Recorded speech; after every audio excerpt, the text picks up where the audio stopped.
तो मैं आप लोगों से कहना चाहता हूँ कि ऐसे नालायक और ऐसे घटिया और ऐसे झूठे और ऐसे क्रिमिनल लोगों के साथ में बताओ आप काम करना चाहते हैं क्या? इम्पोर्टेंटली ये है कि हमारे रहमान साहब और हमारे आसिफ साहब जो है आसिफ दाढ़ी साहब, इनका वीडियो जब मैं खुद देखा तो I was shocked to listen all this thing. है वो क्या कह रहे हैं हमारे बारे में। अगर ये इल्ज़ामात बताऊं कि उन्होंने लगाए तो उनको तो प्रूफ करना ही है, लेकिन मैं भी कुछ बातें उनसे मुताल्लिक कहना चाहता हूँ जो मेरे पास पूरे नोट डाउन है और उसके मेरे डॉक्यूमेंट्स भी मौजूद हैं।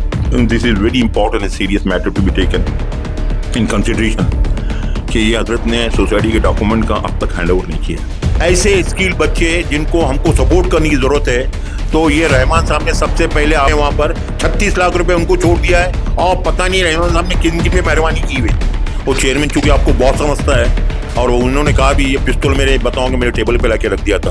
अब पुलिस डिपार्टमेंट में जनाब मैं आपकी कंप्लेंट तो कर ही चुका हूँ। ऐ कौसरवा के मेंबर हो, जरा ये रहमान साहब का कैरेक्टर जो एडवोकेट रहमान क्रिमिनल लॉयर है उनका कैरेक्टर देखो कि एक क्रिमिनल आदमी मिस्टर आसिफ। नमस्कार. आज आपण पुणे शहरातील कोंढवा या ठिकाणी असलेल्या कौसरबाग सोसायटीमध्ये आलोय. सोसायटीमध्ये येण्याचे नेमकं कारण म्हणजे या सोसायटीचे बऱ्याच दिवसांपासून निवडणुकीची रणधुमाळी सुरू झालेली आणि ह्याचमध्ये दोन्ही गटाकडून आरोप प्रत्यारोप ह्याचं सत्र सुरू आहे. मागील व्हिडिओमध्ये आपण पाहिलं असेल की नई सुबा पॅनलचे काही आपल्या गटाचे काही उमेदवार होते, त्यांनी आपल्याकडे माहिती दिलीच होती. त्याचसोबतीला त्याच्या अलीकडे कौसरबाग बचाव कमिटी म्हणून एक पॅनल आहे, त्याच्यामधील काही सदस्य आहेत, त्यांनी देखील आपल्याकडे काही माहिती डिस्क्लोज केली होती आणि आपल्याकडे सांगितली होती. ह्याच अनुषंगाने त्या वेळीच्या मुलाखतीमध्ये त्यांनी काही दावे केले होते. त्या दाव्यामधले एक इसम म्हणजेच सलीमजी, आत्ताचे असलेले चेअरमन, कौसरबाग सोसायटीचे चेअरमन जे सलीमजी आहेत माझ्या बरोबर आहेत. तर मी त्यांच्याकडे काही प्रश्न विचारणार आहे.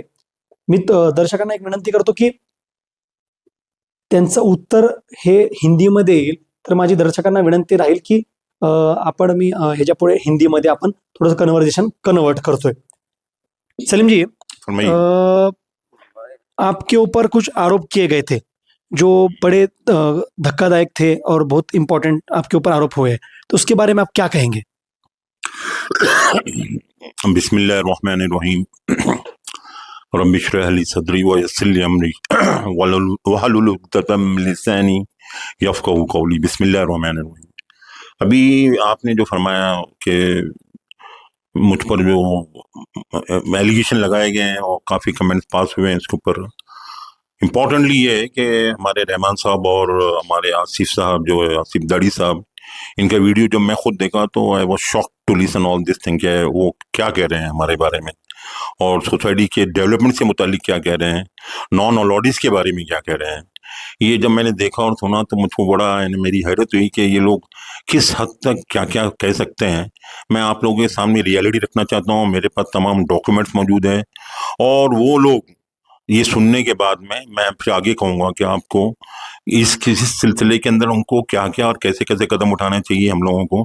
ये समाज के साथ खेलना, इस वक्त कौसरबाग की पूरी मेंबरशिप जो हमारी इसके इंतज़ार में है कि एक सही मैनेजमेंट कमेटी के लोग आए और इसको जो है कौसरबाग के मसाइल को हल करें। इसमें अगर हम लोगों को गुमराह करना है काम करें अपनी ख्वाहिशात के लिए और अपने मुनाफे के लिए या अपनी ज़ात के लिए, ये कहाँ तक के सही होगा। मैं आपके सामने जब हक़ायक़ रखूँगा, मैं हरगिज़ ये नहीं कहूँगा कि मैं आपके सामने जो सच्चाई रख रहा हूँ वो मेरी बातों पे आप भरोसा करें और मेरी बातों पे यकीन करके उसको फाइनल समझें। ये आपकी हर उस मेंबर की कौसरबाग की जिम्मेदारी है कि वो आकर यहाँ कौसरबाग के अंदर और भी ज़राए से और भी जो सोर्सेस है वो इस सच्चाई को मालूम करने की कोशिश करे, चूँकि this is the turning point of Kausarbagh. अगर हम लोगों ने गलत फैसला किया तो इसका अंजाम क्या हो सकता है। इसमें दो पैनल खड़े हैं, अभी इस वक्त मैं ये देख रहा हूँ कि हर पैनल एक दूसरे पैनल के ऊपर बताऊं कि वो ब्लेम्स और ये ब्लेम गेम शुरू हो गया। मुझको कहाँ बॉम्बे से टेलीफोन आए थे, हमारे कुछ मेंबर हजरात हैं बताओ जो बॉम्बे में रहते हैं और पुणे से बाहर रहते हैं, उन्होंने टेलीफोन किया कि रहमान साहब ने और रहमान साहब के ग्रुप ने जो है उन्होंने टेलीफोन किया है हमको। सलमा साहिबा है, अमिता साहिबा है और भी लोग हैं, जितने भी लोग हैं, वो कह रहे थे कि भाई देखो हम गाड़ी बेचते हैं और हमने खाने पीने का भी इंतज़ाम किया है तो फिर आखिर में जो उन्होंने शायद रहमान साहब को जवाब दिया कि आपके हम खाने के मोहताज नहीं है, ना आपके गाड़ी के मोहताज है, हम लोग आएंगे और खुद अपना जिनको वोट देना वोट देंगे। तो बहरहाल बताऊं कि रहमान साहब ने, या बताऊं उसके अलावा कौन, यहाँ एक मोहतरमा है जिन्होंने उनको टेलीफोन भी किया था और ये कहा था कि जो है ये क्या, ये जो पैनल है ये बड़ा करप्टेड पैनल है और पहले के लोगों ने काफी करप्शन किया है। अब मैं आपकी यानी इस तरफ मैं आपको ले जाना चाहता हूं कि हम लोगों ने क्या करप्शन किया है या किसने क्या करप्शन किया है, इसका फैसला करना आपका है। और आपको इस सच्चाई के बारे में जानना हो और ये हकीकत जानना चाहते हैं तो आपको सोसाइटी के अंदर आके डॉक्यूमेंट से ले जाने की जरूरत है, जिन लोगों ने करप्शन किया और उन लोगों पर हम लोगों ने क्या एक्शन लिया है, वो आपको उसकी पूरी मालूमात हासिल हो सकती है। ये डॉक्यूमेंट जो है मेरे पास मौजूद है, इसमें अभी रहमान साहब ने जैसी मुझसे ये बात कही कि 30 गुंठा जमीन जो है मैंने बेच दी है को सोसाइटी की, इसके लिए सबसे पहले मैंने अपना जो बताऊं कि कंप्लेंट अपनी लॉन्च की एक कमिश्नर ऑफिस में, जिसमें आसिफ साहब और इसमें रहमान साहब दोनों मौजूद है। इनकी कंप्लेंट ऑलरेडी लॉन्च हो चुकी है, ये मेरे पास डॉक्यूमेंट मौजूद है। जरा क्लोज करून जरा दाखवा नेमकी काय कंप्लेंट आहे ती. जवळ घ्या मोबाईलच, त्याला जवळ घ्या. इस कंप्लेंट के अंदर मैंने उनसे ये कहा है कि ये जो कुछ भी आपने ब्लेम लगाया, अगर इसको प्रूफ नहीं किया तो I am going to file बताऊं कि केस अगेंस्ट देम, और एक डेफेमेशन सूट उनके खिलाफ हम लोग दायर करना चाहते हैं। इस किस्म की जो बातें जो बिल्कुल फजूल की बातें हैं और इसमें बेसलेस बातें हैं, ये करने के वो आदी हुए हैं। तो अब मैं ये बताऊं तो रहमान साहब ने बेचारों ने क्या क्या किया जिस पर हम लोगों ने उनको एक्शन लिया है, और वो एक्शन के नतीजे में उनको अपनी चेयरमैनशिप से जाना पड़ा है। वो कितने बड़े झूठे और वो कितने बड़े मक्कार और कितना सोसाइटी को उन्होंने नुकसान पहुंचाया है, ये फैसला आपको करना है डॉक्यूमेंट के देखने के बाद। मैं फजूल की बातें नहीं कर रहा हूं, वो इस सिलसिले के अंदर मैं ओपनली आप लोगों के सामने I am with the evidences, authentic evidences I am talking to you and all people of the Kausarbagh and elsewhere. तो मेरी आपसे गुजारिश कि पहले सुन लीजिए आप कि इसमें और भी बताओ कि पता नहीं है आसिफ साहब के कोई आदमी थे जो दापुरी से आए थे, उनका नाम मुनाफ है, उन्होंने भी बताओ कि मेरे बारे में काफी कुछ बदनामी की और वो जावेद साहब से जाके उन्होंने कहा कि बताओ कि ये पूरा करप्ट पैनल जो करप्टेड है और पहले को वो लोगों ने काफी करप्शन किया है। यही काम करते रहेंगे आप लोग, हमारी नाम की बदनामी करते रहेंगे आप लोग और झूठे का कारोबार फैलाते रहेंगे आप लोग। अगर यही करते रहेंगे तो याद रखो इंशाल्लाह अल्लाह ताला के यहाँ तो अल्लाह ताला सब कुछ देख रहा है, सच्चाई को जानता है। और आप लोगों ने क्या क्या किया है मैं आप पब्लिक के सामने लाना चाहता हूँ और बताना चाहता हूँ, जो हम लोग चाहते नहीं थे कि आप लोगों की ये पूरी पूरी पूरी तस्वीर लोगों के सामने आए, लेकिन आज मजबूरी हो गई है क्योंकि आप लोगों ने यहाँ हाथ डाला है जहाँ हाथ डालने की जरूरत नहीं थी। और जो कुछ वो आपके दिल में आया इस काम के लिए और इसको इस इलेक्शन में जीतने के लिए आप जो भी जितनी हद तक जा सकते थे गिर सकते थे वो लोग आप वो काम कर रहे हैं। इसमें सबसे पहले आप समझ लीजिए कि वीडियोस के अंदर जो भी एलिगेशन लगाए गए इसमें 30 गुंठा जमीन अगर रहमान साहब ने अगर ये डॉक्यूमेंट अगर पेश नहीं किया और वो नहीं बताया तो उन पर severely action that I am going to take against this man, क्योंकि वो आदमी ने जिंदगी में कभी सच बोला ही नहीं है। वो बेचारे जानते ही नहीं सच बोलना हो, वो रहकर सोसाइटी के अंदर सिर्फ झूठ का कारोबार उन्होंने चलाया है। और उनकी तकरीबन कई एक काम ऐसे हैं जिसमें से मैं आपको चंद एक आपके सामने रखना चाहता हूं। उसमें सबसे पहले काम बताऊं उनका ये है कि इट इज देयर, देखिए अभी बात ऐसी है कि रहमान साहब ने जो बात कही है और जो कुछ कहा कि 30 गुंठा जो हम लोगों ने बेच दिया है और बाकी जो इल्जाम हम पर लगाए हैं, अगर ये इल्जाम बताऊं कि उन्होंने लगाए तो उनको तो प्रूफ करना ही है, लेकिन मैं भी कुछ बातें उनसे मुताल्लिक कहना चाहता हूं जो मेरे पास पूरे नोट डाउन है और उसके मेरे डॉक्यूमेंट्स भी मौजूद हैं। सबसे पहले मुद्दा ये है कि हमारी सोसाइटी के अंदर ये पिछले 10 साल से राइट फ्रॉम 2013 से लेकर वो ये 2023 तक वो चेयरमैन रहे। इस 10 साल के अरसे में बताओ बंदों ने क्या क्या कितने काम किए हैं, कैसे काम किए हैं, उसकी तो बहुत फहरिस्त लंबी है। उन्होंने बेचारों ने किसी भी कौसरबाग या किसी भी तंजीम के लिए काम करना सीखा ही नहीं है। वो तो जो आए और सिर्फ बर्बादी के लिए आए हैं। मैं अभी बर्बादी के पहली आपको एक किस्म या उसका नमूना आपके सामने पेश करना चाहता हूँ। यहाँ पर एक जगह है जो पुलिस स्टेशन से लग कर है हमारी, वो जगह किराए से दी गई थी और अनिस सुन के जो यहाँ के बहुत मशहूर यहाँ के corporator something is like that वो रहे हैं, उन पर तकरीबन 36 लाख रुपीस उनका रेंट का बाकी है। और ये केस रहमान साहब खुद हैंडल कर रहे थे, उनकी चेयरमैनशिप के अंदर वो बताओ कि खुद एडवोकेट बन के और उन्होंने एडवोकेट को अपॉइंट किया था, और वो केस जब तक के बताओ कोर्ट में रहा, वो एक भी दिन कोर्ट के अंदर कभी गए नहीं वहां पर, और वहां जाकर कभी देखा नहीं कि सोसाइटी का ये काम हो रहा है क्या नहीं हो रहा है। और ये जो अमाउंट इतनी बढ़ती जा रही है, तकरीबन 36 लाख से 40 लाख रुपए हो गए और मसले का हल नहीं हुआ। जब मैं यहाँ पर चेयरमैन बनकर आया तो आने के बाद में मैंने जब ये केस देखा था, I took in my hand and I went to the lawyer there. वो देखा तो लॉयर ने कहा कि कुलकर्णी नाम था उनका, और कुलकर्णी ने ये बात कही कि ये साहब तो आते ही नहीं हमारे पास में, तो ये केस तुम अपना लेके जाओ। उनको 25,000 रुपए सोसाइटी से देना पड़े और वहां से केस उठाकर हम एडवोकेट जादव साहब के पास चले गए, जो एडवोकेट दूसरे हैं। और उनके पास में जाने के बाद में जब उनको केस समझ में आया तो जादव साहब के पास को ये केस जब उनको मालूम पड़ा रहमान साहब को, तो जादव साहब उनके पास जादव साहब को मिलने के लिए रहमान साहब गए। और वो गए किस लिए, ये सुनकर आपको ताज्जुब होगा, you will be shocked to listen a chairman of Kausarbagh talking about home. ये बंदे गए वहां पर, कहने लगे कि बोले इतना अमाउंट हो गया, इसका सेटलमेंट कर दो आप, अगर आप सेटलमेंट करते रहेंगे तो वो इतने लाख तो आप ले लो, आधा आधा उसका पैसा कर दो, मैं उसका आधा पैसा देने के लिए उसको कहता हूं, अब बाकी उसको माफ कर दो। ये हमारे रहमान साहब चेयरमैन का काम है, और इस तरह के ये काम करते हैं। वो अब तक मामला लिंगरिंग है, अब तक कोर्ट के अंदर है और कोर्ट के अंदर मैटर चल रहा है। This is the point number 1। Point number 2 ये है कि उनकी चेयरमैनशिप के अंदर उन्होंने जितने भी दुनिया के अंदर बताओ काम काले हो सकते हैं, कौसरबाग की बात कर रहा हूं मैं आपको, ऐसा काला काम किसी भी चेयरमैन ने नहीं किया होगा जो उन्होंने किया है। यहां पर उन्होंने यूनिलैटरल डिसीजन लिया है। यूनिलैटरल डिसीजन मीन दैट बताओ कि he is not bothered about any managing committee member, और किसी की उनको परवाह ना करते हुए डिक्टेटरशिप के अंदर उन्होंने बाकायदा लेटर दिया है कि I am going to appoint a man here as a secretary and that is Asif Dadi साहब।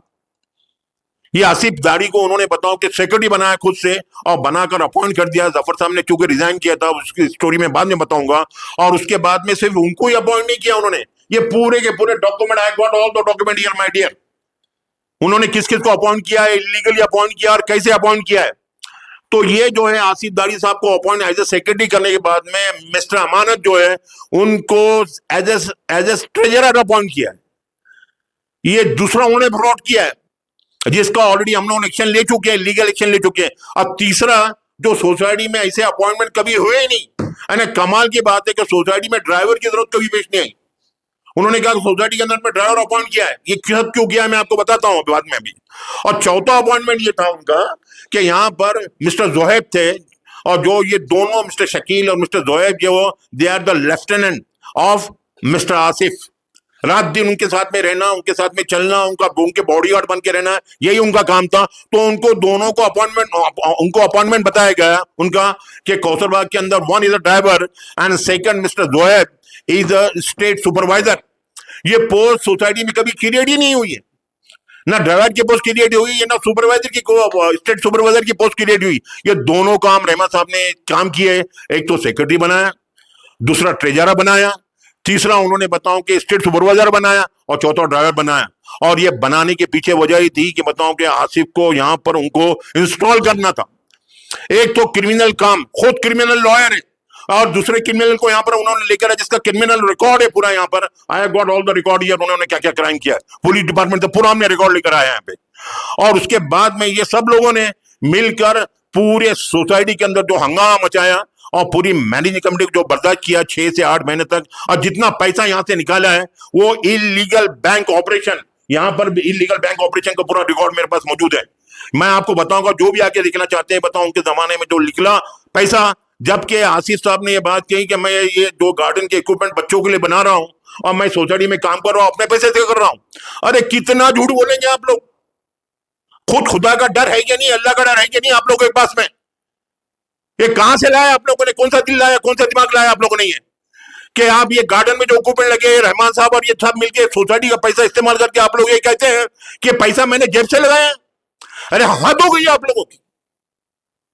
कहां के, कौन से गांव के, कौन से मुल्क के रहने वाले, कौन से देश के रहने वाले आप लोग ये, और सोसाइटी में रह के आप सोसाइटी के काम के बारे में बात करते हैं आप लोग। 4 लोगों को लेकर आना, रात दिन सोसाइटी में बैठना, सोसाइटी का एयर कंडीशन इस्तेमाल करना, सोसाइटी के चाय का इस्तेमाल करना, सोसाइटी का लाइट का इस्तेमाल करना, यहाँ दादागिरी करना, पूरे मेंबर को, पूरे बताओ कि यहाँ के वर्कर लोगों को कंट्रोल करना, ये इसके लिए आए थे आप लोग यहाँ पर। पूरे रात भर 2-2 बजे तक मीटिंग करना, यहाँ पर ये काम चल रहा था जनाब आसिफ साहब आपके जमाने में। ये दादागिरी आप करते रहते यहाँ पे आके, और ये बताना चाहते कि मैंने इतना मर्डर कर दिया और मैंने ये कर दिया। ये बात सुनिए, ये इसके बाद में और आगे मैं आपको बताता हूं रहमान साहब ने क्या इनको सपोर्ट किया है। इनको रहमान साहब जो उनके बहुत से गलत काम है, उसमें गलत काम ये भी है कि जनाब शहाबुद्दीन साहब जो सोसाइटी के बहुत पुराने मेंबर हैं और उनकी membership fake membership is totally A fake and forge membership उन्होंने 2017 से लेकर 2023 तक किस तरह फॉर्म की है, किस तरह उनको मैनेजिंग कमेटी में रखा है, इसका रिकॉर्ड पूरी सोसाइटी की हिस्ट्री में नहीं मिलता। इन्होंने शहाबुद्दीन जो उन्होंने अपनी पूरी प्रॉपर्टी गालिब भाई को बेच दी है 2017 के अंदर, और उसके बाद से लेकर बताओ कि 2023 तक ये प्रॉपर्टी पूरी उन्होंने छुपा के रखी। वो डील को उन्होंने बताया नहीं, उनके डॉक्यूमेंट सोसाइटी में सबमिट नहीं किए। वो क्यों नहीं किए? इसलिए कि मैनेजिंग कमेटी के अंदर आप लोग जानते हैं कि सोसाइटी का निजाम जो चलता है वो मेजॉरिटी के वोट से चलता है। वो वोटिंग ये है कि हमारे रहमान साहब, शहाबुद्दीन, गालिब भाई और इसके अलावा मैं भी एक मेंबर का नाम लेना नहीं चाहता हूं, बताओ कि मेरी मजबूरी ये नाम नहीं ले रहा हूं। उन्होंने मिलकर ये सोसाइटी को सब मिलकर बर्बाद किया है। मुझको कहा गया है, इसके लिए मैं खामोश हूं, वरना मैं भी नाम आपके सामने डिस्कस कर दिया होता। ये चारों ने मिलकर उनको सोसाइटी में बताऊं कि इनकी मेजॉरिटी फॉर्म कर आसिफ साहब के साथ में जो उन्होंने मीटिंग की और इन्होंने रहमान साहब के ऑफिस में जो मीटिंग की, और ये चारों बनकर बताओ कि जिस तरह सोसाइटी के अंदर एक नया माहौल क्रिएट किया, ये किस लिए किया मैं आपको थोड़े अरसे के बाद में, थोड़े वक्त के सामने बाद में बताऊंगा। इसके बाद में जो बैंक के ऑपरेशन हुए, वो बैंक के ऑपरेशन के अंदर बताओ जो लाखों रुपया इन्होंने बाहर निकाला इलीगल सेक्रेटरी बनकर, और इसके बाद में रहमान साहब ने जो उनको छूट दिया, ये देखकर आपको ताज्जुब हो जाएगा। जरा आकर आप सोसाइटी का अकाउंट देख लीजिए, और जो लोग कहते हैं हम लोगों ने बेईमानी किया या बेईमानी को रोकने के लिए आ रहे हैं या सोसाइटी बचाओ, ये सोसाइटी बचाओ या सोसाइटी को बेचने के लिए आने वाले हैं, जरा इसका फैसला आप कीजिए।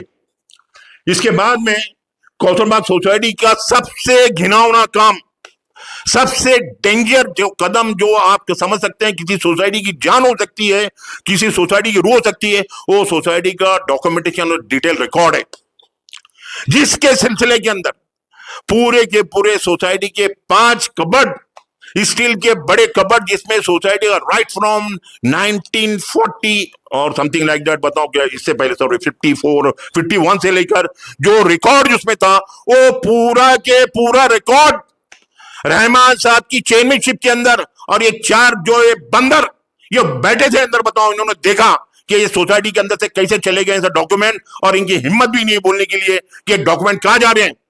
और ये चारों के 5 कबर्ड सोसाइटी के यहां से शाम में उठाकर ले जाया गया, और वो डॉक्यूमेंट यहां से गायब कर दिए गए, और 1 महीने के बाद में सोसाइटी को कबर्ड यहां से भेजा गया, और जब पूछा गया यहां पर, तो इसके अंदर बताया गया कि ये कबर्ड हमने रिपेयरिंग के लिए भेजे थे। सोसाइटी के इतने इंपॉर्टेंट वैल्यूएबल डॉक्यूमेंट बगैर मैनेजिंग कमेटी के मीटिंग के सोसाइटी के कबर्ड को रिपेयर करने के लिए और पेंटिंग करने के लिए रहमान साहब ने ये डॉक्यूमेंट भेजा गया था यहाँ के बाद। और जब वो डॉक्यूमेंट आए तो यहां जिस दिन ये डॉक्यूमेंट चले गए, तो सोसाइटी के हमारे सीनियर क्लर्क मियां अब्दुल अजीज जो पूरा अकाउंट देखते हैं, उन्होंने दूसरे दिन जब सुबह आके देखा डॉक्यूमेंट नहीं है, तो उन्होंने फौरन रिजाइन कर दिया यहाँ पे। और रहमान साहब को कहा कि मैच को रहना नहीं है, काम नहीं करना है, डॉक्यूमेंट नहीं है और कबड्डी भी नहीं है। तो रहमान साहब ने उनको समझाया कि तुम रहो, वो चले गए, घर पे जाके चले गए, उनको इतना टेंशन आ गया था। और यहाँ पर सोसाइटी में सबको आना इसलिए मसला था यहाँ पर कि ये अपने गुंडे लोगों ने यहाँ ले जाके बैठा थे, यहाँ गुंडे आए हुए थे, सब सोसाइटी को कंट्रोल गुंडे लोग कर रहे थे यहाँ पर, वो मिस्टर जोहेब, वो मिस्टर शकील और ये आसिफ साहब, पता नहीं वो कौन से लोगों को लाकर यहाँ पे बैठते थे, और यहां पर बताओ कि पूरी सोसाइटी का ऑफिस कंट्रोल कर रहे थे। ऐसे माहौल के अंदर सोसाइटी तकरीबन 6 से 8 महीने गुजरी है। ये सब रहमान साहब की और गालिब की जिम्मेदारी की वजह से हुआ है, और उनके साथ ये शहाबुद्दीन की वजह से हुआ है। इन लोगों ने जो कुछ किया है यहाँ पर सोसाइटी हिस्ट्री में वो काम किया है जो सोसाइटी में कभी नहीं हुआ है। सोसाइटी में डाका डालने के लिए आए थे यहाँ पर, पूरे के पूरे डॉक्यूमेंट चले गए और आज तक उसकी खबर नहीं है डॉक्यूमेंट कहां पर है। और रहमान साहब पे इस पर नोटिस भेजी गई, रहमान साहब के लिए इंक्वायरी की गई, इंक्वायरी बिठाई गई, आज तक वो जवाब दे नहीं सके, और उन्होंने हाथ अपना रेज कर दिया है, and he raise the hand. ऐसे आदमी को चेयरमैन बनाना चाहते हैं, आप सोसाइटी में रखना चाहते हैं, अरे इनको तो शर्म आना चाहिए कि सोसाइटी में नहीं आए, यहाँ पर कदम नहीं रखना चाहिए इन लोगों को। यहाँ पर ये मुसलमान है, ये लोग पूरी कौम से खेल रहे हैं ये लोग। डॉक्यूमेंट गायब कर देना सोसाइटी की। अरे हद कर दी इन लोगों ने। ये सोसाइटी के डॉक्यूमेंट गायब करने के बाद अब मुझको बात बताइए कि looking into this situation and scenario, आप ऐसे शख्स के साथ में जैसे रहमान साहब है और अभी जो उनके साथ में उनको कोऑर्डिनेट किया है, ये पूरा के पूरा 4 लोगों का ग्रुप, इनके साथ में कौसर बाग के मेंबर को, कौसर बाग को क्या करना चाहिए था? जब हम लोगों ने कदम उठाया और इनके खिलाफ में बताऊं कि एक्शन लेना शुरू किया, तो तकरीबन हम लोगों को 1.5 साल लग गया इनको सोसाइटी से निकालने के लिए। और पूरी मैनेजर कमेटी को बताऊं कि लीगल एक्शन लेते लेते तकरीबन took about 1.5 year to remove him from the chairmanship, और उन पे नो कॉन्फिडेंस मोशन लाकर रहमान साहब को चेयरमैनशिप से निकाल दे गया। जलील होकर बेइज्जत होकर निकले, लेकिन वो बहुत बेशरम आदमी है और बहुत ही जलील किस्म का आदमी है। मैं आपको बहुत सीरियसली बोलना चाहता हूँ, खुदा के लिए इसको समझो कि वो आदमी क्या है। मैं आपको बताना चाहता हूँ, सिर्फ ये कौसर बाग के अंदर ही नहीं हुआ है उनके साथ में, उनको कौसर बाग के चेयरमैनशिप से ही नो कॉन्फिडेंस मोशन ला के निकाला नहीं गया। वो जहां जहां भी गए उनको चेयरमैन बनने का बड़ा शौक है। मैं आपसे सच कहता हूं कि चेयरमैनशिप के मुतालिक मैं उनसे इस तरह कह सकता हूं कि अगर समंदर से मछली को निकाल दिया जाए ना तो वो जिंदा रह सकती है, लेकिन इनको चेयरमैनशिप की कुर्सी से निकाल दिया जाए तो ये फौरन मर जाएगा आदमी। इतना घटिया आदमी है। इनको और भी कहां कहां से निकाला गया उसको रिकॉर्ड मेरे पास मौजूद है। इनको हाजी गुलाम ट्रस्ट से निकाला गया when he was chairman there. इनको शियापुर की दरगाह, कमर अली दरविश की दरगाह से, वहां से उनको निकाला गया। बहुत शौक है इनको चेयरमैन बनने का, हर जगह से जूते खाए इन्होंने। इनको लेडी हवाई स्कूल जो है वहां से भी चेयरमैनशिप से निकाला गया, और चैरिटी कमिश्नर का ऑर्डर है वहां पर कि he should not enter into the premises. इतने जलील और इतने घटिया हरकतें इन्होंने की है कि उनको प्रीमाइसेस में जाने के लिए मनाही की गई है। ये ऐसे लोग हमारी कौम के अंदर जिंदा है और इनको हम सर पे बिठाते हैं और बगैर सोचे सोचे हम काम करते हैं। मैं तमाम उन लोगों से जो रहमान साहब के साथ में और आसिफ साहब के साथ में सीरियसली आप लोगों से कहता हूं, खुदा के लिए इस बात को समझो। चाहे आप हमारी दुश्मनी जो कुछ करना है करो, लेकिन जिनके साथ में आप काम कर रहे हैं ये वो लोग हैं जो खुद तो डूबे, सनम तुमको भी ले डूबेंगे, इतना याद रखिए आप। ये छोड़ेंगे नहीं तुमको, बताओ। मैं आपसे सीरियसली कह रहा हूं, तमाम वो मेंबर जो साथ में काम करना चाहते हैं और वो तमाम मेंबर जिनके समझ में ये स्टोरी नहीं आ रही है, खुदा के लिए, अल्लाह के लिए इस बात को समझो कि इन्होंने किस हद तक जाके सोसाइटी को बर्बाद करने की कोशिश की है। रहमान साहब ने सोसाइटी के तमाम डॉक्यूमेंट यहां से भेज दिए हैं जनाब। ये तो आपको पागल हो जाएंगे सोच के, बताओ। इसके बाद में मैंने जैसे आपको बताया कि लेडी हवाबाई का बताओ वो केस, जिसके अंदर लेडी हवाबाई के अंदर बताओ चैरिटी कमिश्नर ने pass the order this man as a advocate should not enter into the premises. ये कितनी जिल्लत की और रुसवाई की बात है। उसके बाद में आप मुझको बात बताइए कि ये केस इतना ही खत्म नहीं होता। ये शख्स ने जब भी बताओ कोई काम किया है, लेडी हवाबाई में जूतों से मारा गया है उनको, फिर भी उनको अकल नहीं आई। कौसर बाग के अंदर बताओ कि यहाँ पर डॉक्टर नसीम का जहाँ क्लिनिक है, वहां पर उनको उनकी जिस पार्टी के अंदर वो सेक्रेटरी जो भी कुछ थे, सबके सामने स्टेज से जफर साहब और मैंने वहां से उनको स्टेज से उतारा है जलील करके, फिर भी उनको अकल नहीं आती है। और ऐसे शख्स के साथ में, ऐसे शख्स के साथ में हम लोगों को कैसे रहना चाहिए, क्या करना चाहिए, हमारी बताओ कि एक बड़ी बदकिस्मती थी, एक बहुत ही बड़ी बदनसीबी थी कि ऐसे लोग बताओ सोसाइटी के अंदर आए जिन्होंने सोचा, वो कहते मैंने काम किया, मैंने काम किया। क्या काम किया और ला यूं मालूम है, वो जाके बताओ कि उनको किसी पागल खाने में रखना चाहिए, वो यहाँ रहने के लायक नहीं है। अब मैं आपसे दूसरी बात कहना चाहता हूँ, ये यहाँ पर यह है कि मैं रहमान साहब से इस कदर खफा हूँ, क्योंकि देखिए मेरी पर्सनल उनसे कोई दुश्मनी नहीं है, उन्होंने मेरा पर्सनली कोई नुकसान नहीं पहुंचाया। अल्हम्दुलिल्लाह बताऊं कि मैं यहाँ पर बैठा हूँ सिर्फ सोसाइटी है, सोसाइटी के लिए बैठा हूँ। और आप लोगों को किसी को भी ऐसा लगता है कि मैं कोई पर्सनल अपना गलत दिखा रहा हूँ, तो मैं अल्लाह के वास्ते कहता हूँ कि सोचना छोड़ दो। मैं सच सच कह रहा हूँ, मेरा पर्सनल किसी से कोई लेना देना नहीं है, मियां आसिफ से है और ना तो किसी बताओ रहमान साहब से है। रहमान साहब का नाम रहमान साहब बताओ कि रखने के लिए उनके माँ बाप ने बड़ा अच्छा नाम रखा होगा, लेकिन जैसे इन्होंने लॉ की डिग्री अपने हाथ से हाथ में ली ना, उस दिन से अब्दुल शैतान बन गए, अब्दुल रहमान के बदले शैतान की औलाद बन गए।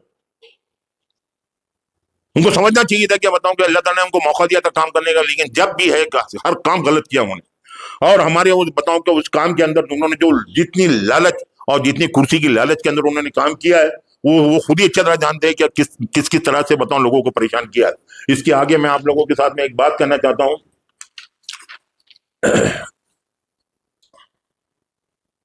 कि हमारे बताओ कि रहमान साहब की बहुत सी कमजोरी है, जो जैसे मैंने आपसे कहा कि भैया वो चेयरमैनशिप के बड़े बताओ उनकी बीमारी बहुत बढ़िया जगह चेयरमैन बनने की, चाहे वो बताओ कि दरगाह की ना हो।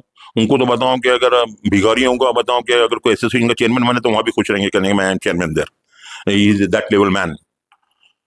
वो बहुत खुश है कि चेयरमैन कहीं ना कहीं चेयरमैनशिप मौजूद है उनको। उनको चेयरमैनशिप के बारे में बताओ कि मैं ऐसा समझता हूँ कि जनाब हमारे आसिफ साहब जो दाढ़ी है उन्होंने बहुत अच्छी तरह रहमान साहब की कमजोरी को पकड़ लिया है, तो उनकी खिदमत में पिछले वो 1 साल से लगे हुए हैं।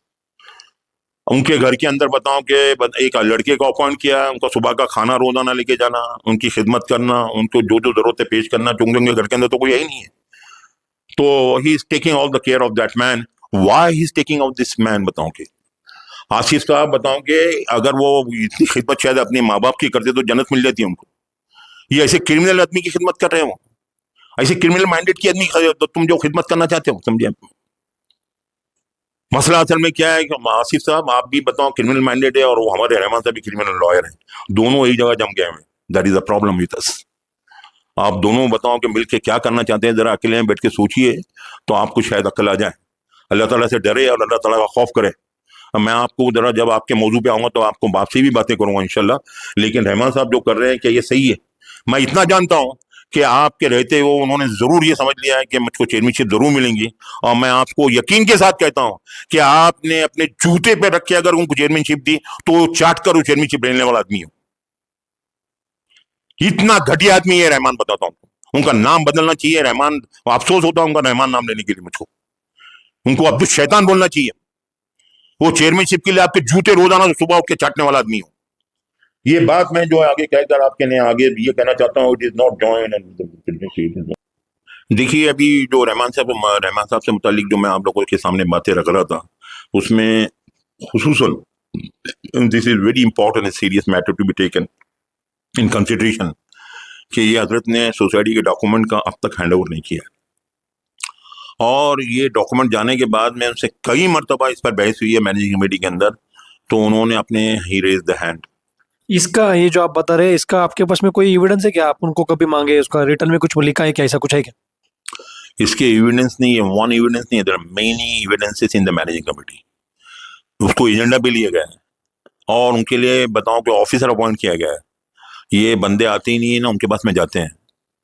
ये इस तरह के आदमी है ना बताओ कि बिकॉज ये लीगल डॉजिंग करने के अंदर बीइंग क्रिमिनल लॉयर, मैं ये हो गया, मेरा वो हो गया, मेरा कोर्ट था, इसे चले गया मैं, ये कभी सामने आई नहीं है। तो मैं आप लोगों से ये कह रहा था कि ये बंदे जो है इनको समझने की जरूरत है कि ये आज तक जिस शख्स ने डॉक्यूमेंट दिया नहीं है और इन्होंने इतने ये काले काम किए गए हैं, तो मैं आपके जितने भी पैनल के जिम्मेदार हैं उनको ये पूछना चाहता हूँ या मैं आपको सजेस्ट करना चाहता हूँ अपनी मोहब्बत में, आप क्या करना चाहते हैं ये फैसला आपका है। This is my sincere suggestion to you all my dear. चाहे आप मुझको अपना समझें ना समझें, मैं मुस्लिम होने की, मैं देखिए मैं इस वक्त I am not there in the managing committee, लेकिन मेरा फर्ज है कि बताऊं कि यहाँ पे अच्छे लोग आए, इसके लिए मैं यहाँ पर बैठा हूँ। तो मैं आप लोगों से कहना चाहता हूँ कि ऐसे नालायक और ऐसे घटिया और ऐसे झूठे और ऐसे क्रिमिनल लोगों के साथ में बताओ आप काम करना चाहते हैं क्या, जिनको कौम का कहीं से भी दर्द नहीं है, जो डॉक्यूमेंट गायब कर दे सोसाइटी। अगर मैं आपके मकान का डॉक्यूमेंट गायब कर दूं तो क्या होगा बताइए मुझको। और ये डॉक्यूमेंट क्यों गायब किए गए मैं आपको बताना चाहता हूं। इसलिए गायब किए गए कि उसमें मैनिपुलेशन करना है, और उसमें मैनिपुलेशन किस लिए करना है मैं आपको आखिर में सब बताऊंगा। ये कि ये सब ये पूरा के पूरा खेल, what is the game behind it and what is going behind the curtain there, one has to understand. इतना दर्द लोगों के दिल में आया नॉन ऑलर्ट्स के बारे में कि अरे भाई हमको उनके फ्लैट दिलाना है, और रहमान साहब को इतना दर्द आ गया है कि भैया नहीं ये इतना करप्शन हो रहा है। अरे कभी तो चेहरा अपना जाके आईने में देखो आप, तो समझ में आ जाएगा। मैं अभी ये मौजू को खत्म करके मैं अभी जनाब आसिफ साहब की तरफ आना चाहता हूं और उनके मुतालिक कहना चाहता हूं। देखिए अभी मैंने आप लोगों के सामने रखा डॉक्यूमेंट की कुछ बातें रखी कि डॉक्यूमेंट यहाँ से कैसे गए। सोसाइटी के तमाम वर्कर, सोसाइटी के तमाम बताओ काम करने वाले जितने थे, शाम में बताओ कि मगरिब की नमाज के वक्त में इन्होंने यहाँ से पूरा ट्रक भर के 5 यहाँ से आपके शेल्फ जो है कबर्ड्स यहाँ से ले गए। कहाँ ले गए नो वन नोज। मैंने जाके बताओ लोगों को फोन किया तो लोगों को उसकी खबर नहीं है।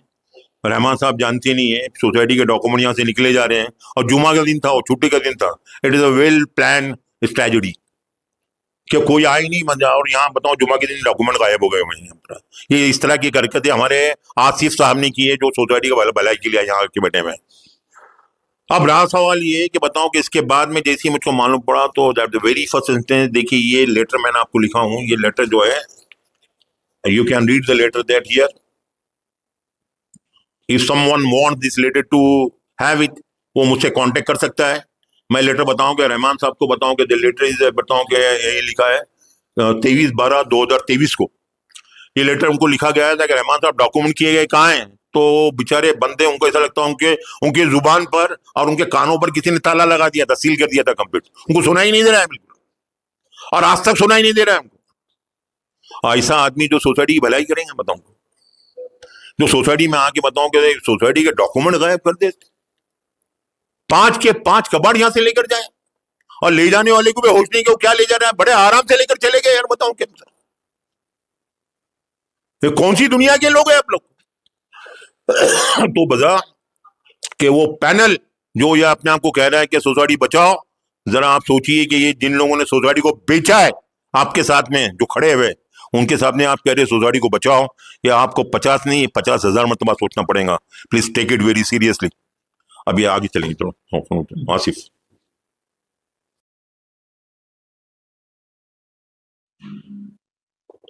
रहमान साहब से मुतालिक जो बातें थी मैंने आपके सामने पेश कर दी। As a criminal lawyer, he is a lawyer, a liar, that is a different thing.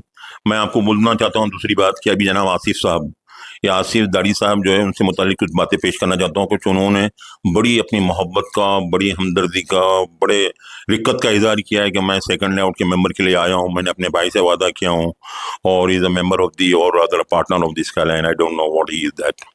तो उन्होंने सब बातें लोगों के सामने रखी, ये बातें। जनाब आसिफ साहब, आप मुझको अच्छी तरह जानते हैं, और कब से मैं आपके यहाँ आना जा रहा हूँ ये भी आपको अच्छी तरह मालूम है, और कौन कौन से वक्त में बताओ कि हम लोगों से मुलाकात हुई, क्या क्या किया, मैं वो बातों पे नहीं जाना चाहता हूँ। लेकिन आप चूंकि इस वक्त सोसाइटी के अंदर इन्वॉल्व हो रहे हैं, और आपने किस तरह आपका इन्वॉल्वमेंट किया है, मैं सब उस पर भी लोगों पब्लिक के सामने लेकर आऊंगा। सबसे पहले क्या मैं आपको पूछना चाहता हूँ, ये बात बताइए कि आप जो नॉन अलॉडी मेंबर्स के बारे में ये कह रहे हैं कि मुझको उनको उनके घर देना है, उनके घर उनको देना है, उनके फ्लैट उनको देना है। देखिए जरा कैमरा आपको वहां करना पड़ेगा, ये हमारा बच्चा है, इधर आ जाओ तुम, इधर सामने आओ, इधर आओ, कम हियर।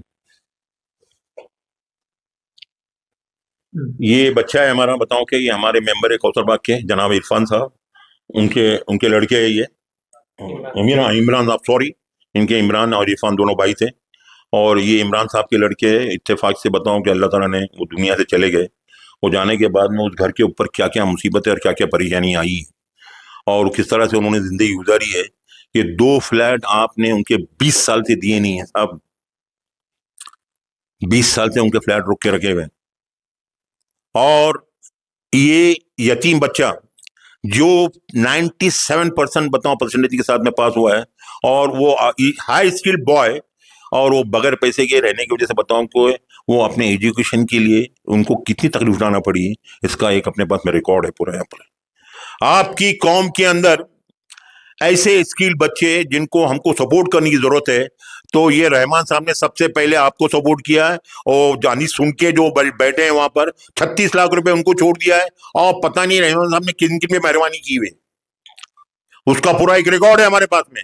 रहमान साहब बीइंग अ क्रिमिनल लॉयर, इनको क्रिमिनल लोगों की मदद करने में बड़ा मजा आता है, और वो कहते हैं कि आसिफ जो है मेरे टेबल पे आके पिस्तौल लगा तो डर गया मैं।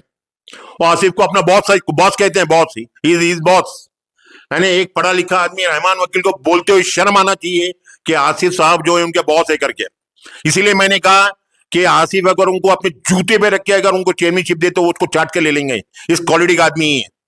तो बहरहाल बताओ, मैं आपको पूछ रहा था ये मैं थोड़ा डाइवर्ट हो गया कि बताओ कि आप ये कह रहे हैं कि हमको जो है गरीबों को और लोगों को फ्लैट देना है, मेंबरों को फ्लैट देना है, मैं उसके लिए आया हूं।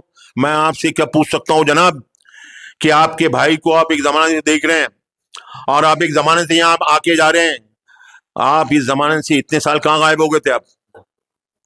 आपका कहना है कि आप मेंबर हैं यहाँ के, और 2 साल पहले आपके भाई ने, बताओ, मैं आपकी मालूमात के लिए कहता हूं, जनाब हफीज साहब ने उसको टेलीफोन किया अपनी मौत से 4 महीने पहले, और तकरीबन 40 मिनट ही वो टॉकिंग ऑन टेलीफोन। उन्होंने माफी मांगी, कई मरतबा माफी मांगी मुझसे, और कहने लगे सलीम साहब मुझसे माफ कर देना जो कुछ मुझसे हुआ है। और he was crying on the telephone there, और कहने लगा जो कुछ बोले। मैंने उनसे कहा कि मुझसे माफी मांगने से, रोने से मेरे सामने क्या फायदा, जिसका हक मारा है, और जिस गरीबों को, जिन बेवाओं को, जिन यतीमों को तुमने दिया नहीं है, और आज तक वो बेचारे महरूम और परेशान है। पूरा के पूरा लाखों square feet, in lakhs of square feet, अरबों रुपए की प्रॉपर्टी कौसरबाग की लेकर तुमने कौसरबाग के 200 मेंबर में से वो मेंबर को, अब तक 25 मेंबर यहां पर बैठो बड़े हुए हैं जिनको फ्लैट दिया नहीं है, तुम उनके बारे में कहना चाहते हो मुझसे क्या माफी मांग के करेंगे? अपने अल्लाह से माफी मांगो जाके, और अल्लाह ताला कैसे माफ करेंगे वो तुमको मालूम है, तुम्हारे अल्लाह को मालूम है। इतना गलत काम तुमने किया है, और तुम ये कहना चाहते हो कि मैं अपने भाई का काम करने के लिए आया हूं यहाँ पर।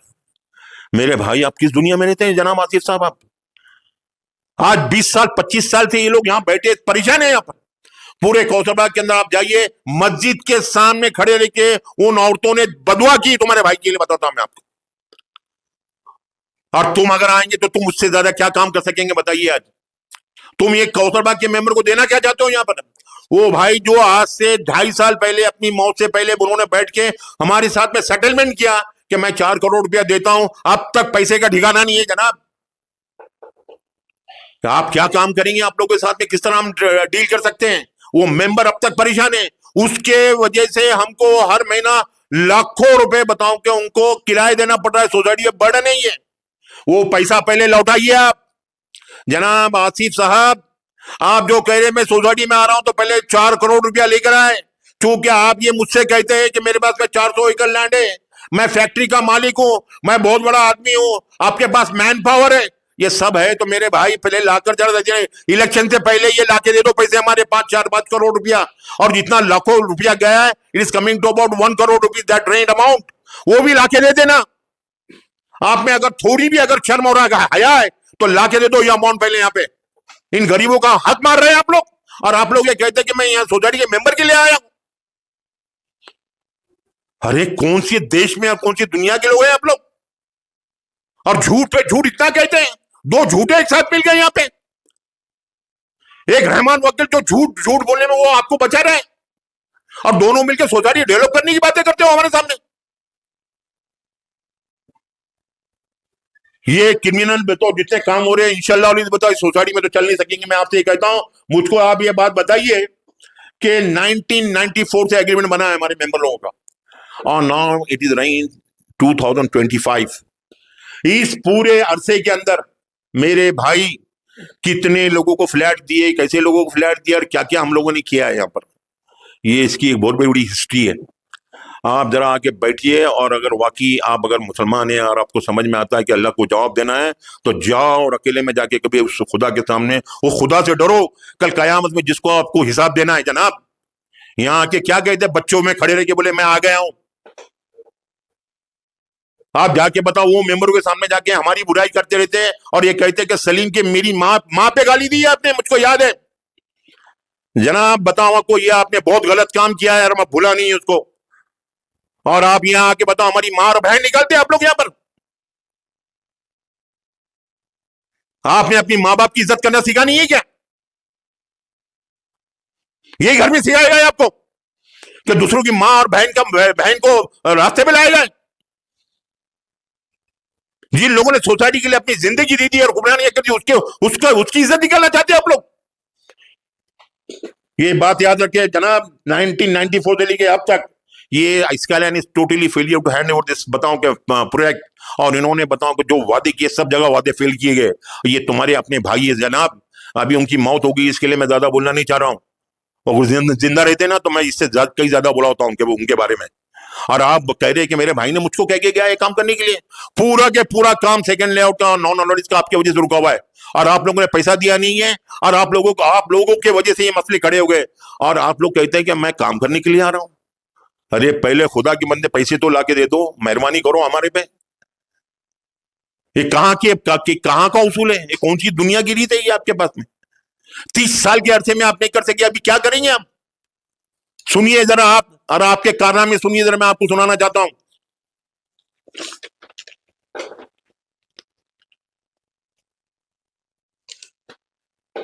ये जो स्काईलाइन डेवलपर बताओ, शुरू में जब ये फॉर्म हुआ और इन्होंने सोसाइटी का काम लिया, तो वहाँ पे जो काम करने वाले मुलाजिम है, वहाँ के ड्राइवर है, वहाँ के जो ऑफिस में काम करते थे क्लर्क है, जनाब हफीज साहब ने मेंबरों को तो फ्लैट अब तक नहीं दिया जो बेचारे मासूम है, लेकिन उनके वफादार जो उनके ड्राइवर थे, मैं भी नाम नहीं लेना चाहता हूँ, उनके क्लर्क जो ऑफिस में काम करते थे, उनको लेविश फ्लैट्स एमरल्ड काउंटी में सोसाइटी की जगह के अंदर दिए गए। ये इंसाफ है आपके पास में जनाब आसिफ साहब, ये आपके भाई ने इंसाफ करके गए हैं क्या? जरा आप सोचिए, जरा ठंडे से सोचिए। आपको शायद मेरी बातों से बहुत गुस्सा आ रहा होगा, आपके गुस्से का आप अपना बताओ कि जो भी इलाज करना है इलाज करें। और मुझको याद रखो, बताता मैं आपको बोलना सीरियसली बोल रहा हूँ, इस सलीम को खुदा के लिए ना बताओ, आपको किसी किस्म के ढोस और बट्टी की जरूरत नहीं है। मैं सिर्फ एक ही चीज से डरता हूँ, दुनिया में कोई मुझको डरा नहीं सकता है बताओ तो, और मेरा अल्लाह मुझको डराता है बताओ।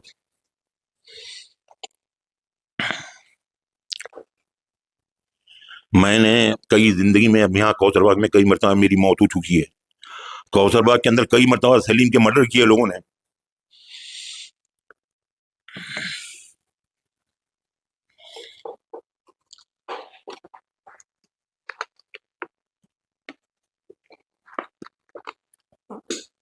और आपने भी बताओ कि यही काम करने के लिए आप आए और आपने कहा मुझको ये बात कि मैं इतने मर्डर करता हूँ, मैं वो करता हूँ, ये करता हूँ। ये सब है ना बातें अपनी जेब में रखें आप, और ये बच्चों की बातें हमारे सामने ना किया करें। और ये जो पागल होते हैं ना सच्चाई के, और जो दीवाने होते हैं अल्लाह के, उनसे उलझा ना करें आप बिल्कुल। मैं आपको बताना चाहता हूँ कि आपके कारनामे क्या है। आप खुदा के लिए सुनिए आप कि एमरल्ड काउंटी पूरा बनाने के बाद और गैलेक्सी बी पूरा विंग बनाने के बाद, ये बनने के बाद में it is a project of not million, it's a billion rupees project. इतना रुपया कमाने के बाद भी आपकी पोजीशन ये नहीं हुई कि हमारे मेंबर का फ्लैट हम लोगों को दे। ये आपका बैकग्राउंड है जनाब आसिफ साहब, और आपके स्काईलैंड डेवलपर का। आप क्या बना के देंगे हमारे मेंबर लोगों को, और क्या देंगे आप? आपकी नीयत क्या है आप लोगों की? जो 30 साल में दे नहीं सका वो आप करना चाहते हैं अभी आप? यही काम है आप लोगों के इस तरह के? अब जरा अपने मुतालिक जरा सुनिए आप, आपने क्या किया है।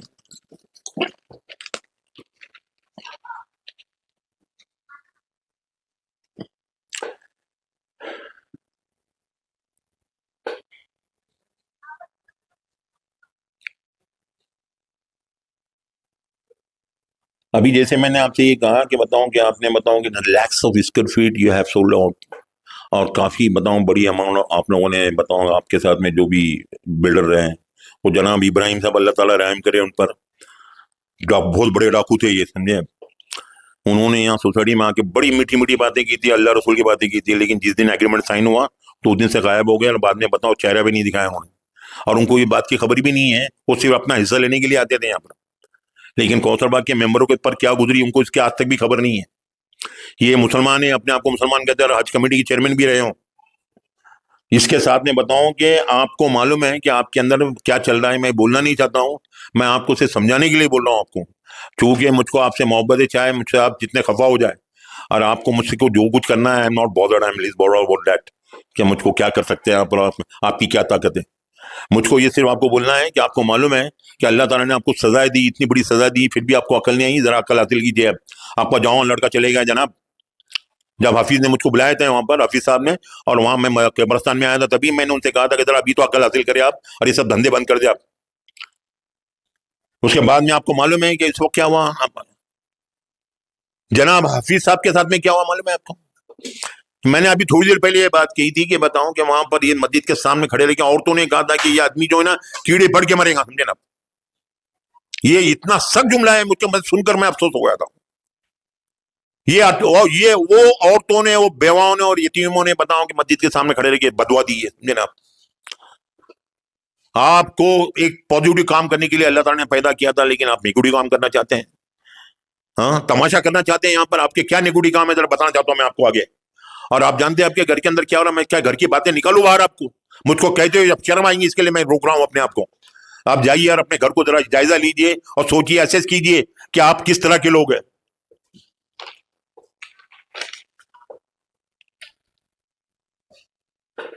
आपने सिर्फ और सिर्फ 30 साल में बताओ कि यहाँ के मेंबरों को हक मारा है और लोगों को परेशान किया है जनाब। ये तो अच्छी है कि कोई इस्लामी हुकूमत नहीं थी, वरना आपके सब अंदर हो गए थे आज। ये तो इंडिया गवर्नमेंट है, बताओ इसके लिए मसला बना हुआ है यहाँ पर, क्योंकि यहाँ की जुडिशरी जो बताओ कि सालों साल तक चलती रहती है। आपकी मालूमात के लिए एक बात और पेश कर दूं कि अभी जिस जगह पे बैठ के जो रुपया बताओ बैठ के कमा रहे हैं, स्टार टी जो है, वो जो बिल्कुल मस्जिद के सामने जो जगह है और खुसूसन मैं उसके बारे में आपको सामने ये पेश करना चाहता हूँ। अगर आप लोगों में थोड़ी भी आखिरत और अल्लाह का अगर डर और खौफ है तो जाके दी 3 लोगों को पूछिए, मैं नाम देना चाहता हूँ आपको। वो पूरी की पूरी जगह कौसर बाग ने बताओ कि हफीज साहब को इसलिए दी थी कि वहां पर एक इस्लामी स्कूल और एक बहुत अच्छा बताओ मॉडर्न स्कूल वहां सोसाइटी का बनाया जाए। वो एग्रीमेंट पे साइन करने के बाद में उन्होंने वहां पे कमर्शियल बिल्डिंग खड़ी की है। इसकी गवाही अगर तुम चाहते हो तो जाके पूछ लो जनाब एडवोकेट अल्ताफ साहब से, जाके पूछ लो आर्किटेक्ट निसार से, उन्होंने डिजाइन किया था इसका, और जाके पूछ लो तुम्हारे ऑफिस में काम करने वाली इम्तियाज से। अगर थोड़ा भी खुदा का खौफ होगा तो बिल्डिंग खाली करा दो जनाब और सोसाइटी के हवाले कर दो आप। ये कैरेक्टर है जनाब आपका। जो भी जमीन का थोड़ा कौसरबाग का नजर आया तो आप समझते हैं हमारी अब्बा जान की मिल्कियत है, समझे आप। It is ancestral property as you think that. ये कैरेक्टर है भाई हमारे लोगों का। आप जाके देखिए बाबा जान के स्कूल में वो हाल, हाजी गुलाम ट्रस्ट के अंदर वो हाल, आपके बन गार्डन के अंदर जाएंगे तो वहां करप्शन का वो हाल, जो यतीम खाना है, अरे कहाँ कहाँ बताओ, हर जगह बताओ कि लोगों की नीयतें खराब हो रही है और मुसलमानों की करोड़ों अरबों रुपए की प्रॉपर्टी से खेला जा रहा है। बताओ क्या, ये बिल्डर लोग वहां पहुंचे, आज जाके बताओ कि जाके देखिए स्कूल का हाल क्या है वहां पर। जहां भी आता है जिसको मौका मिलता है ऐसा लगता है they are waiting for the occasion, they are waiting for the opportunity. इसके लिए आना चाहते हैं आप लोग यहाँ पर। अरे बताओ, हमने अगर कौसरबाग के अंदर एक भी अगर करप्शन किया है तो किस माए के लाल में ताकत है वो मस्जिद में आए और सलीम से कहे कि हमने करप्शन किया है, उसका जूता हमारे सर पे रहेगा और पूरे मस्जिद में जितने नमाजी रहेंगे सब मिलके मारिए मुझको वहां पर। आप में किसी में अगर ताकत है तो वहां आओ और मस्जिद के अंदर बात करो मेरे साथ में, और सबको लेकर आना वहां पर जो हम पर ब्लेम लगाना चाहते हैं यहाँ पर। तो मैं आपसे ये बता रहा था कि बताओ कि वहां पर एक बहुत बड़ी स्कूल जो है 13 गुंटे के अंदर, जो जहां पर स्टार की बिल्डिंग बनी है और लोगों को अभी देना चाह रहे हैं, और वहीं पे सोसाइटी के 4 फ्लैट बताओ कि उसी को हम लोगों ने बताओ कि सिक्योरिटी के तौर पे लिया है। वो पूरी की पूरी प्रॉपर्टी जनाब उस सोसाइटी के स्कूल के लिए थी, उसको भी बेच के जनाब बेचारे हम हाफिज साहब वो दुनिया से चले गए, समझे ना। ये कैरेक्टर है जनाब आप लोगों का। जनाब आसिफ साहब, अब जरा अपने आंखें खोलिए आप, और दूसरे पे उंगली उठाने से पहले जरा अपने दामन में जाकिए और जाके देखिए वो रहमान साहब को बोले आप ये बातें। एक criminal lawyer and other one is a criminal. किसको सिखाना है आप यहाँ पर ये। और जैसे कि मैंने आप लोगों से ये बात कही,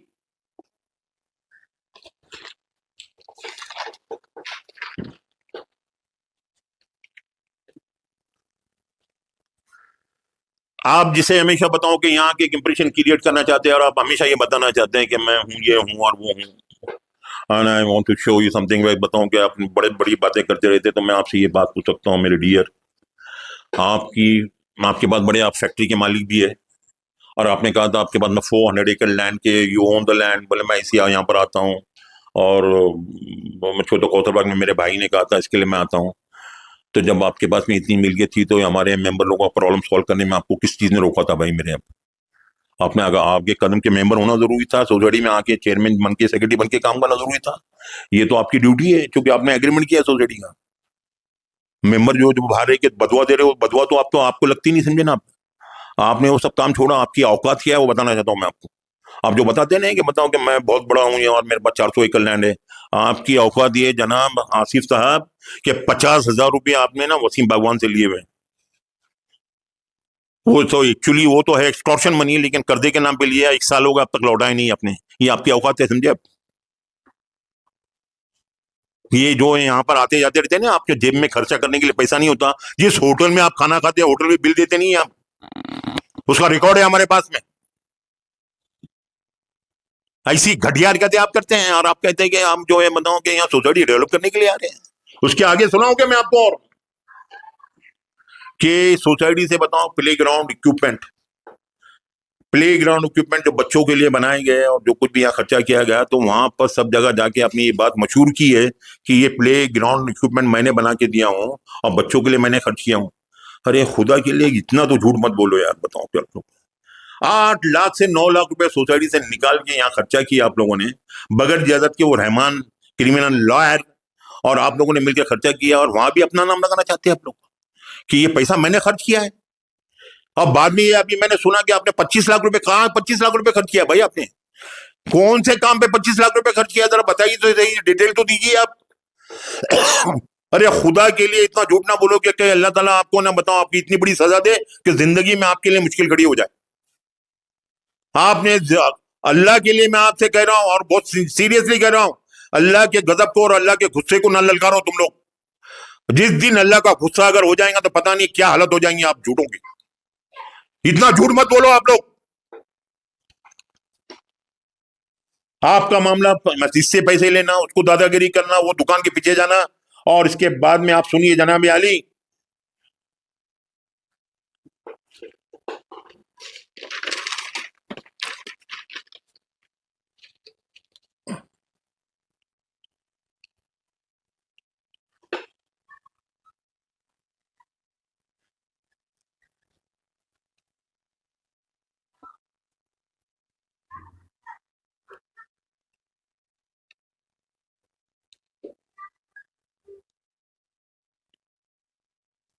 सबसे आपने बताओ कि मेंबरों को तो झूठ बात की।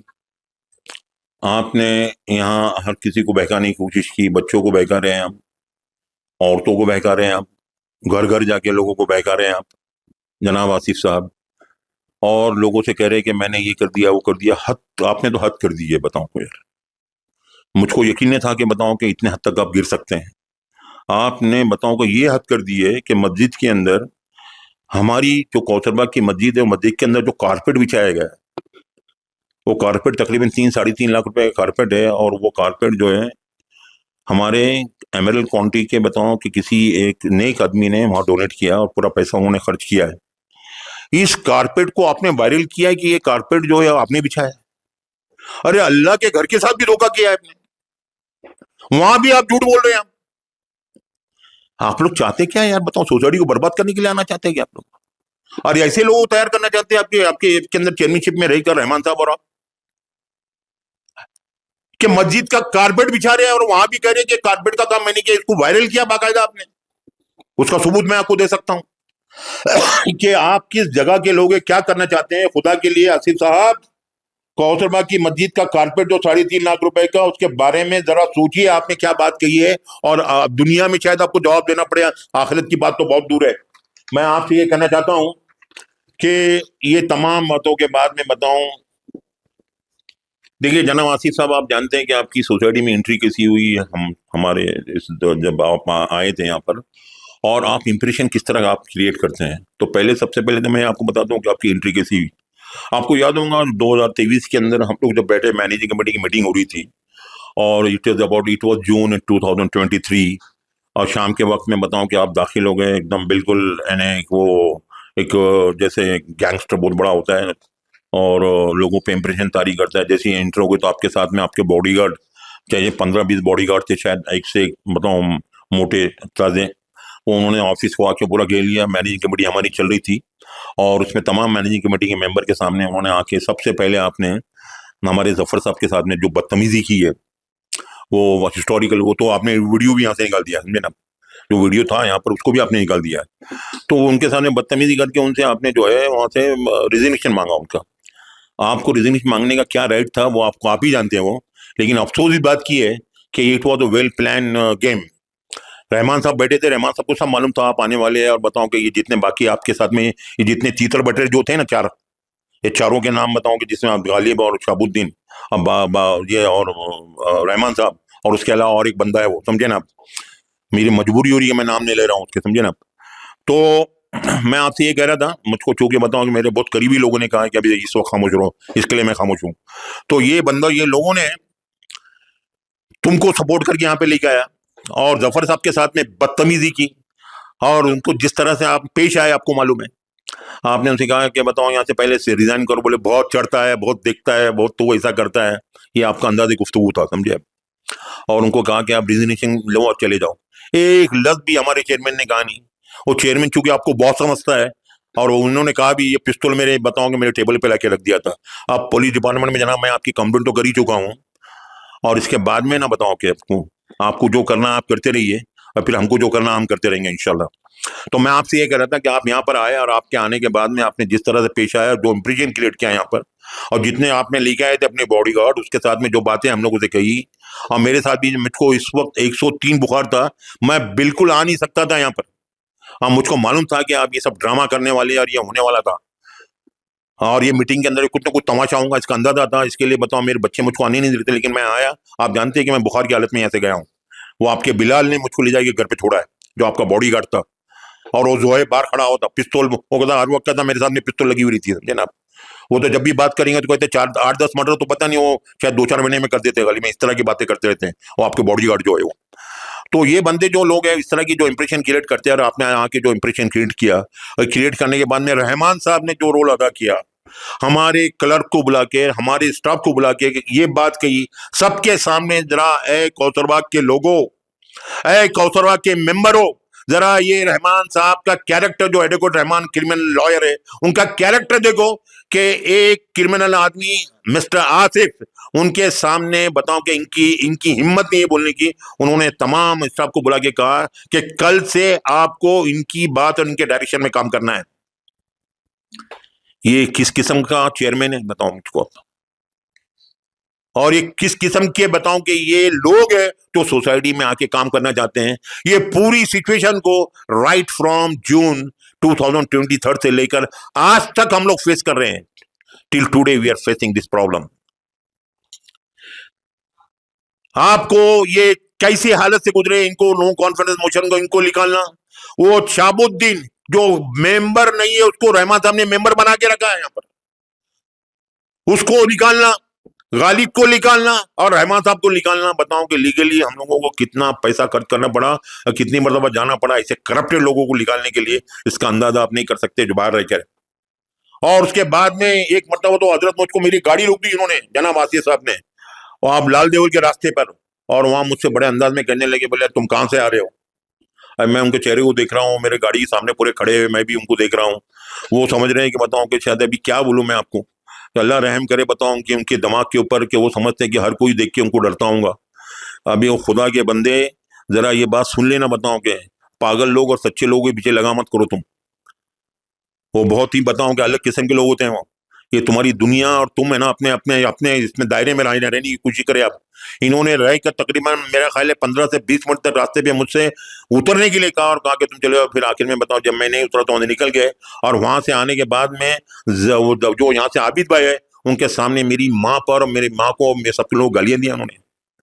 ये आपका कैरेक्टर है यहाँ पर। आपको कैसा लगता है आपकी माँ के बारे में कोई गाली देते तो आपको अच्छा लगेगा ये?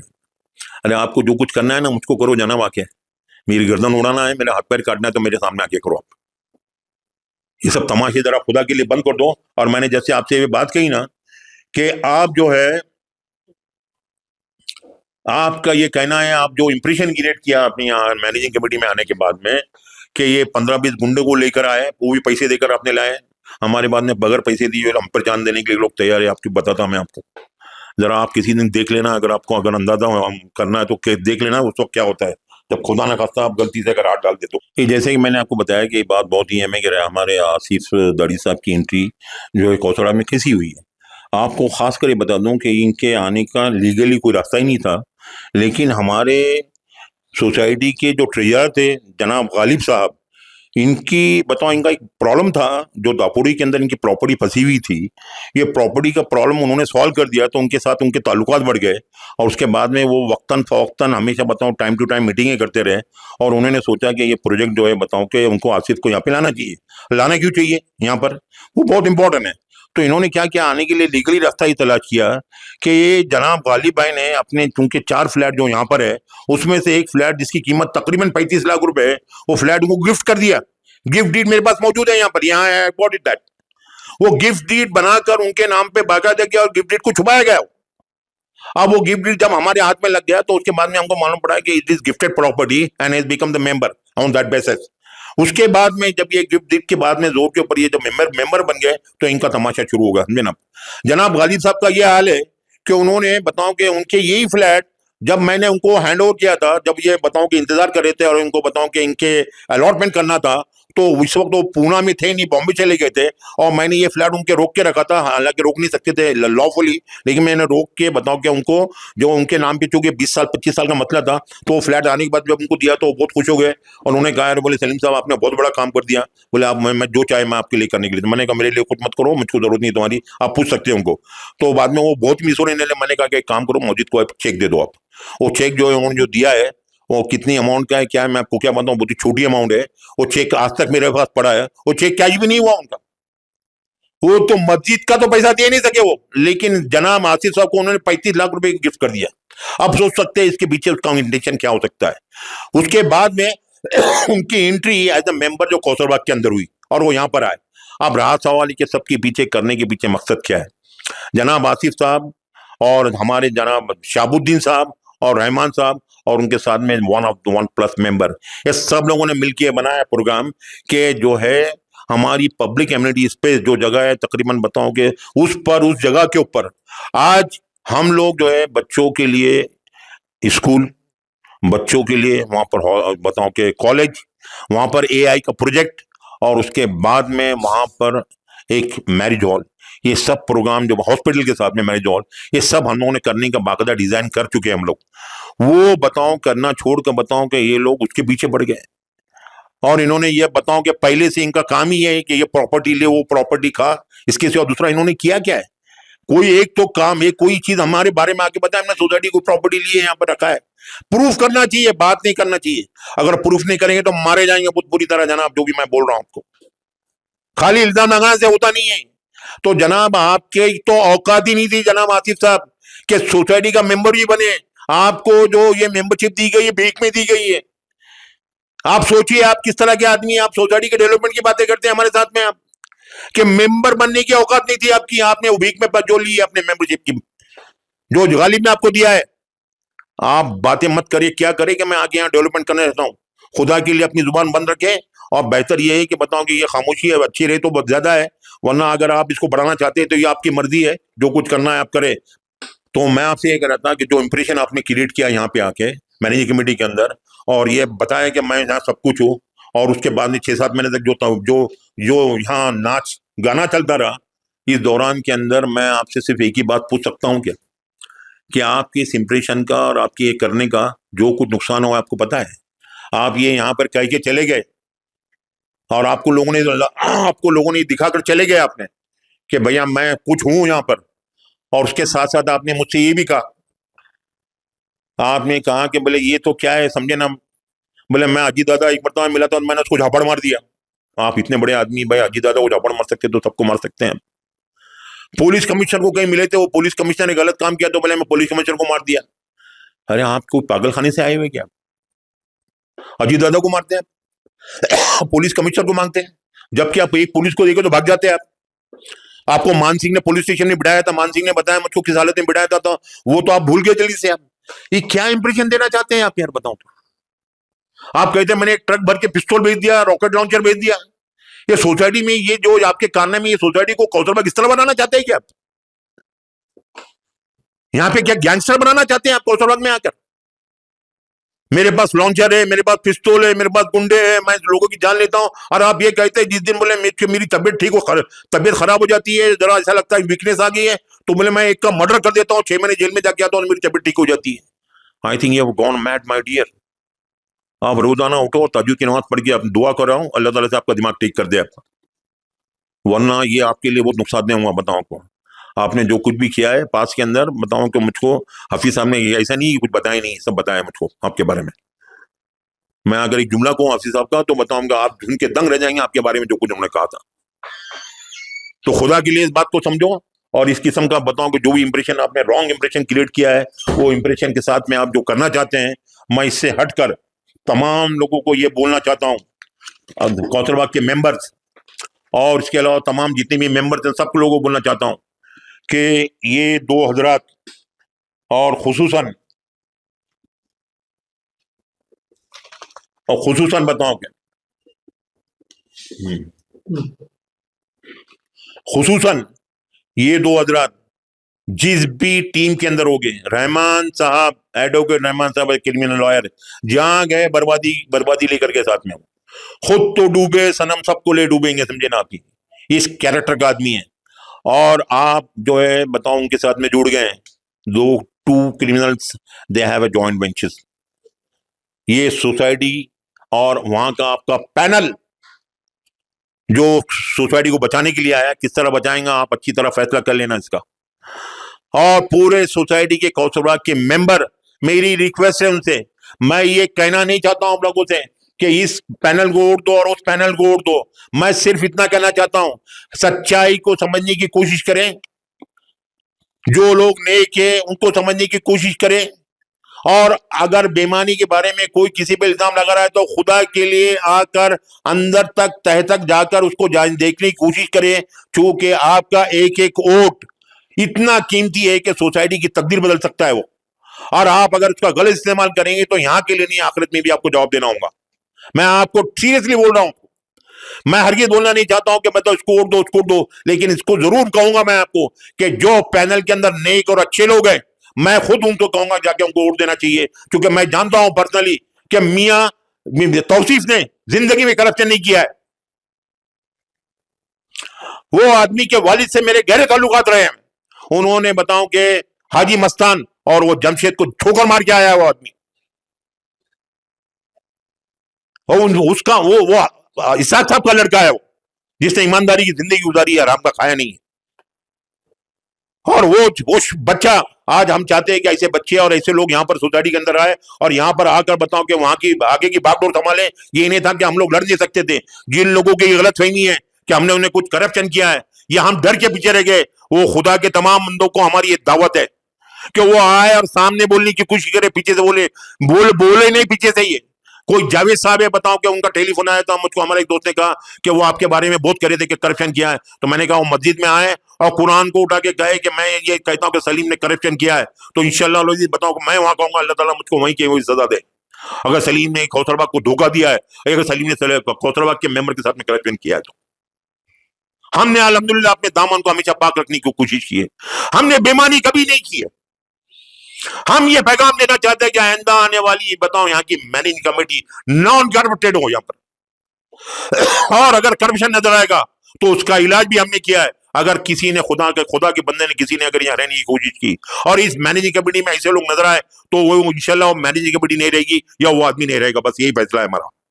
मैं ये बातें आपको बड़े दिल के दर्द के साथ कहना चाहता हूं, तमाम मेंबरों को हमारा ये पैगाम है, चाहे मेरी बातों को आप बुरा माने या चाहे मेरी बातों को अच्छी आपको तसव्वुर करे या बुरी बात आपको लगे, मैं आपको खुदा के लिए कहता हूं कि कौसरबाग ये एक पूरी सोसाइटी, आप जानते हैं अल्लाह ताला ने हम लोग को दी है, इसको संभालना और उसको संवारना और इसमें यहाँ की हर बुराई को खत्म करना हर रहने वाले का यहाँ पर उस पर फर्ज है। अगर किसी किस्म का इख्तलाफ है, किसी को कोई बात अगर मेरी पसंद नहीं आती किसी को, और कोई समझता है कि भाई मेरे से इख्तलाफ, मेरी जात से इख्तलाफ है, मुझको आई है, अगर मुझसे कोई गलती होगी तो मैं उससे माफी मांगने के लिए तैयार हूं। मैं तो मैनेजिंग कमेटी में नहीं हूं, लेकिन मैं आपको अभी भी कहता हूं कि if I done something wrong with you, please tell me that, मैं आपसे आके खुद माफी मांगूंगा, आपके जूते उठा के मैं अपने सर पे रखने के लिए तैयार। तो खुदा के लिए इस बात को समझो, किसी भी गलत आदमी का साथ नहीं देना, हर उस पैनल को, सिर्फ उस पैनल को लाना जिसके अंदर ये कैपेबिलिटी है और सच्चाई उसके साथ में, और जो खुदा से डरता है। ये कह देना किसी के बारे में कि सोसाइटी बताओ कि हम सोसाइटी को बचाओ, सोसाइटी को बचाने के जो बात कर रहे हैं उन्होंने सोसाइटी को बेच दिया है, सोसाइटी को नुकसान पहुंचाया है। ऐसे पैनल जिसके अंदर ऐसे लोग मौजूद है, रहमान और आसिफ जैसे लोग, वो सोसाइटी अगर वो बात करे कि सोसाइटी को बचाओ तो आपको 1,00,000 मरतबा सोचने की जरूरत है। ये गलत नहीं है। अगर वो किसी को पूछना है, आना है, देखना है, वो मस्जिद में आए और मुझसे बात करे। इसके बाद में बताऊं कि जहां तक कि मैं समझता हूं लोगों ने मुझको ये बात कही थी कि समझे ना, Asif is a very criminal mind man. अगर खुदा न खास्ता जनाब आसिफ साहब आपने कोई भी गलत काम किया और आपने बताओ कि अगर मुझको खुसूसन एज सलीम रहमान साहब तो आप समझ लीजिए कि मैं 5 लोगों के नाम ऑलरेडी दर्ज कर चुका हूं आपके। उसमें बताओ कौन 5 है, सुन लो आप अच्छी तरह। एक रहमान, दूसरा आसिफ, तीसरा अरशद और चौथा अली में इसके अंदर, समझे ना। अब 5वां नाम मैं डिक्लेयर नहीं कर रहा हूं। ये 5 लोगों के नाम ऑलरेडी दिया हो कि अगर तुमने कुछ किया, मुझको मरने का डर बिल्कुल नहीं है, मैं आपको साफ साफ कह रहा हूं। अगर कौसरबाग की भलाई के लिए मेरी जान जाती है तो ये बहुत छोटी कीमत मैं अदा करूंगा इसके लिए। इसके पहले भी सलीम को कई लोगों ने मारा और कई लोगों ने एसिड के ड्रम में डाला और गोलियां चलाई। अल्हम्दुलिल्लाह अल्लाह ताला ने जब तक के जिंदा रखा है, जिस दिन मेरी मौत लिखी है उससे एक दिन पहले, मैं 1 घंटा या 1 मिनट पहले नहीं मरूंगा मैं, या बाद में नहीं मरूंगा। लेकिन अगर किसी अच्छे कॉज के लिए मेरी जान जा रही तो इससे अच्छा मेरा कोई काम नहीं है।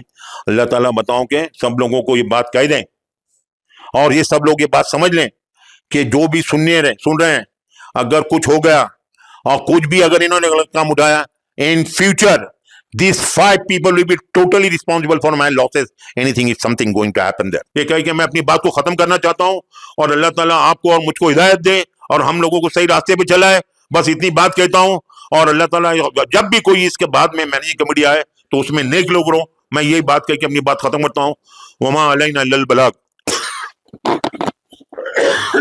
आत्ताच आपण पाहिलंय की अतिशय धक्कादायक माहिती सलीम सरांनी आपल्याला दिली आहे, जे या सोसायटीचे आता सध्या असलेले चेअरमन आहेत, जे 27 तारखेला त्यांची मुदत संपत आहे आणि 28 तारखेला नवीन मॅनेजिंग कमिटी यामध्ये अंमलात येईल। एकंदरीत हे आरोप प्रत्यारोप तर चालत राहील आणि भयंकर यामध्ये वेगळ्याच दिशेला हा प्रवाह आहे ते वाढत चाललाय। पाहूयात आपण यामध्ये पुढे नेमकं काय होईल हे पाहणं सगळ्यांसाठी उत्सुकताचं राहील। इथेच आपण थांबतो आणि रजा घेतो। मी होतो मुजम्मिल शेख, टाइम्स ऑफ महाराष्ट्र, पुणे।